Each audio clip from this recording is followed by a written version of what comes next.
great. How do I use money so that Jesus looks greater than money? That's the key question.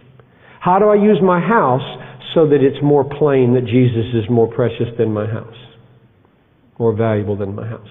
How do I do my career so that it's plain that Jesus is more precious than my career? How do I handle my body so that it looks obvious that Jesus is more precious? This is not an easy life.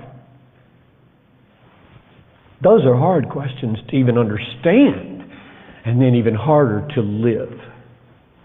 And most American Christians don't even ask them. They just coast right into worldliness along with everybody else. We are to magnify Christ. Like a telescope, not a microscope. Magnify. Microscopes make teeny-weeny things look bigger than they are, and telescopes make gargantuan things look more like they really are. Which do you do for Jesus? We are telescopes. Somebody sent me a mug about a year ago with a telescope on it, and I knew exactly why he had sent me this mug, and it sits on my thing in front of my desk there to remind me, is today your life functioning like a telescope for somebody? They put their eye to it and they say, whoa, I didn't know he was that important. That looked like twinkle, twinkle, little star. And it's a galaxy. Not an easy life. It's a miracle life. At the end of the age, we're going to be doing this forever. I heard the living creatures and the elders and the voice of many angels, numbering myriads of myriads and thousands of thousands, saying, worthy is the Lamb who was slain. That's what we're going to say. Forever. Worthy is the Lamb who was slain, infinitely worthy, more worthy than any of us collectively can begin to imagine. He's worthy to receive power and wealth and wisdom and might and honor and glory and blessing. And I heard every creature in heaven and on earth and under the earth and in the sea. These are talking animals. You're going over this so fast, you ever see that? Let's start over again. And I heard every creature in heaven, on the earth, under the earth, that's worms, and in the sea, that's squid, all of them saying, to Him who sits upon the throne, to the Lamb be blessing and honor and glory and might forever and ever. Squid and worms and frogs and flying creatures saying. Lewis knew what he was doing when he had animals talk. This is eschatological. Just like the rocks are going to cry out in due time, animals are going to cry out in due time. Everything will give vent to the worth of the King of Kings. There'll be nothing silent in the universe. Oh, that you might get a head start with your life and your voice. Now, we exist, therefore, to display the glory of Christ, to make Him look great by the way we live and talk and think. The reason for that is that Christ is the ultimate, supreme manifestation of God. He is God. Jesus said, I am the way, the truth, and the life. No one comes to the Father except through me.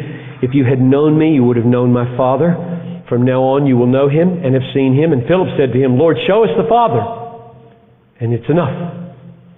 Jesus said to him, have I been so long with you, and you don't know me? That's breathtaking. Show you the Father? Poached egg. Or the Father in the flesh. Jesus said to him, have you been so long with me, and you don't know me? In these last days, He has spoken to us by a Son whom He appointed the heir of all things, through whom He created the world. He is the radiance of the glory of God and the exact imprint of His nature, and upholds the universe by the word of His power. Jesus is speaking the universe into existence every millisecond. If He was silent, there would be no universe. And you would go out of existence. Poof, just like that. He holds you in being by the word of His power. In the beginning was the Word, and the Word was with God, and the Word was God. And the Word became flesh and dwelt among us, and we have beheld His glory, glory as of the only begotten of the Father. The reason we exist to display the majesty and the beauty and the worth of Christ is because Christ is God. And He upholds all things, and He created all things, and they all exist to display Him. Everything exists to display Him. The universe exists to make God known. The heavens are telling the glory of God. Psalm 19, verse 1.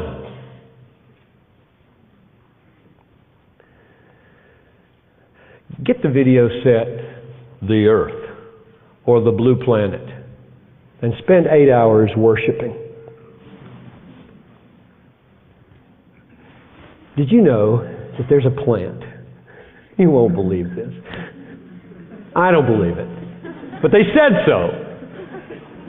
National Geographic, except on the issue of evolution, surely doesn't lie. There's this plant in some jungle somewhere, and it flowers, and there's a little pool of poisonous water down there. And little bugs come up over the edge, and at the top here it's slippery, and they lose their footing and fall in and die. And they feed the plant. Now that's important. That's interesting. But that's not the interesting thing ultimately. The interesting thing ultimately is that there's a spider who only lives by dropping by his little silver cord down into this and plucking those little dead animals and eating them.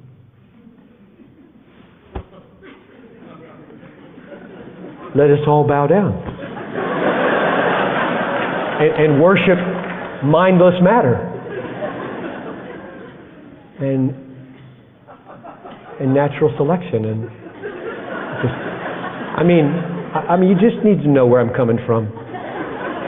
When we get to the judgment seat, and Mr. Dawkins and Hitchens and they say, ooh. And God says, now, what was that? You said about the way that spider came into being and the way humans came into being, and he said, well, we thought it was just nothing. I mean, just forces that just kind of, happen. And I think God's going to look at me.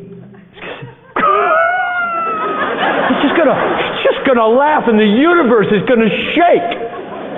I mean, I cannot take it seriously. I know you scientists think, oh, this guy's so out of touch. I can't. I've tried to take it seriously. It is so laughable. Hear it. Write it down, God. Piper said in San Luis Obispo, this thing is so laughable, it takes an absolute believer to embrace it. Well, I don't know how I got on that. I was trying to illustrate that the universe exists to display the glory of God, and therefore those who try to give an account for the universe that exists in a non-God way are not only laughable, but they are blasphemous. This is God's story. The heavens are telling the glory of God. Open your ears, He's saying. It is all over the place. And we will give an account of whether we heard that word or saw that glory. This is not fun and games here. This is God speaking to us. You ride this coast. Now, here I am. I'm down at a little hotel about 15 minutes that way. I don't know what they call it. Cottage Inn or something like that. And there's a swimming pool by the ocean. I thought, that is ridiculous. Look at that. It's about, it's about the size of this stage, not quite. And I looked at the pool, and then I looked up. I thought, this is a man pool, and that's a God pool. It's everywhere. There are voices everywhere.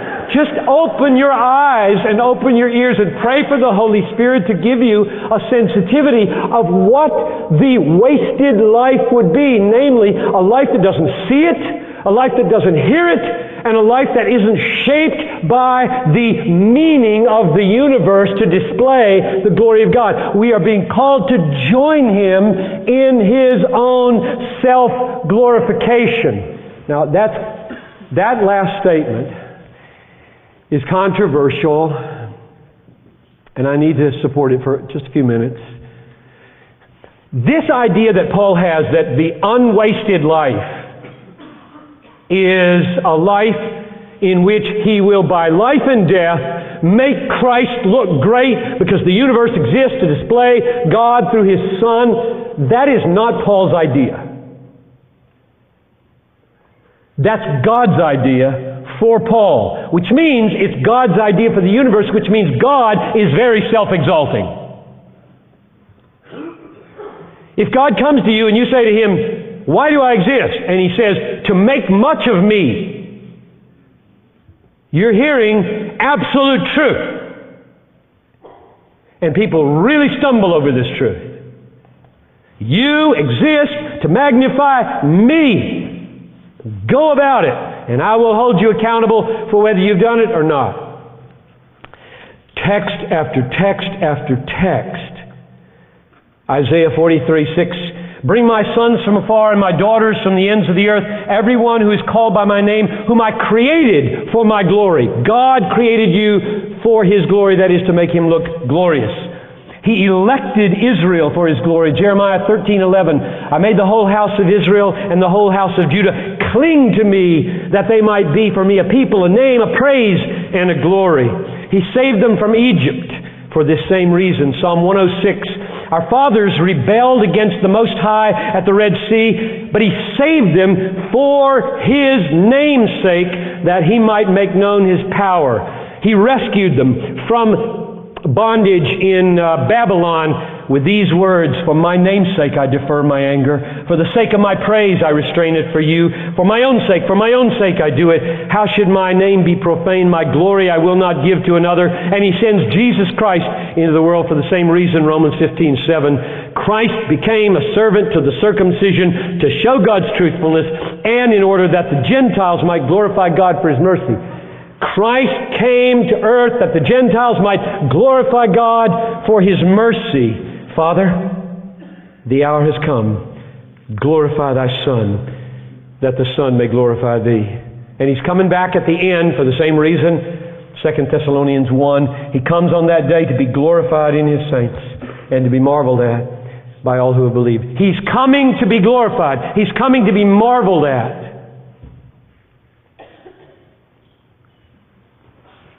This is not Paul's idea, that his life should be defined by living to make much of Christ. This is Christ's design for Christ. This is God's design for Christ. Now, why do I go there? Why don't you, Piper, you just get yourself in trouble when you go there. Why don't you just leave that whole dimension? I mean, those texts that you just rattled off there, there must be 30 or 40 of them in the Bible, way more. Why don't you just leave those aside and say what everybody knows? Namely, Paul wants to be God-centered and Christ-exalting, and that's his duty, and nobody disagrees with that, and so just say that. And I'll tell you why. Saying what people are used to hear changes nobody.